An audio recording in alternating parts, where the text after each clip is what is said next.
As figuras 1, 2, 3 e 4 são partes de um circuito RC, resistor-capacitor, né? Cuja corrente I tem o sentido convencional.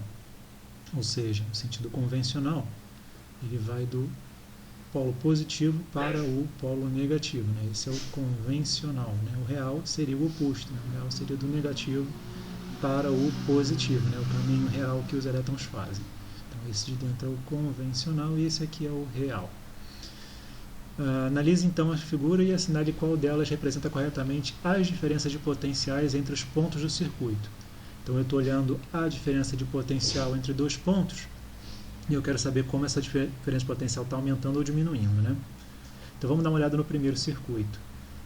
Você está saindo do ponto A indo para o ponto B, né? Então aqui quando você passa pela fonte o potencial aumenta em Fem, na força eletromotriz, né? E quando você passa pelo resistor, no sentido da corrente, então o potencial diminui. R vezes I, né?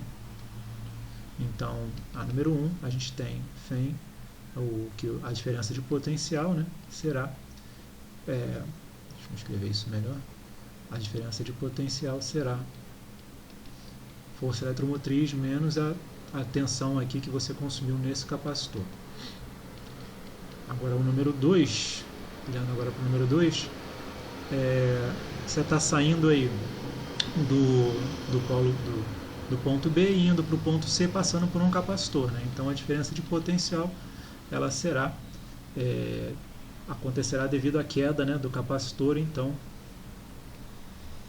lembrando que a carga de um capacitor é C vezes a força eletromotriz na qual ele está submetido, então a força eletromotriz será Q sobre C, né?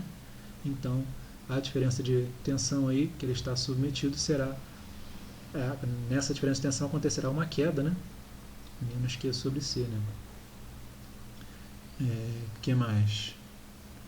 A carga vale Qzão, né? Então aqui é menos Qzão. Então agora no terceiro não tem nenhum componente, né? Então não tem queda de potencial, né? A diferença de potencial será zero. E no quarto e último, então, a gente está passando por um resistor de resistência R. Mas o que acontece, né?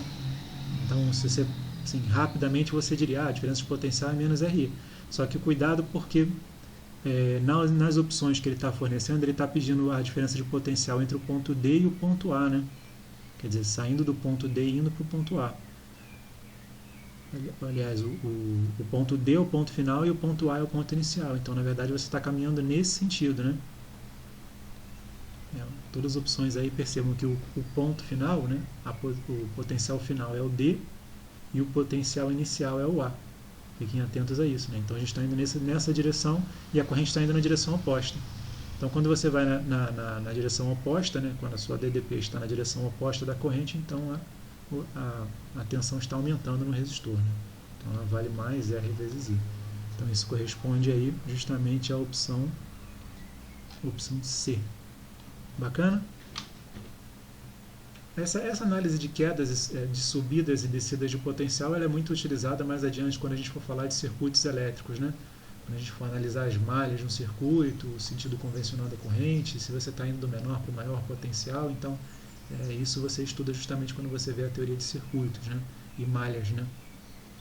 Legal? Então a gente vai ver isso novamente quando a gente for fazer exercícios de circuitos elétricos. Então até a próxima, pessoal.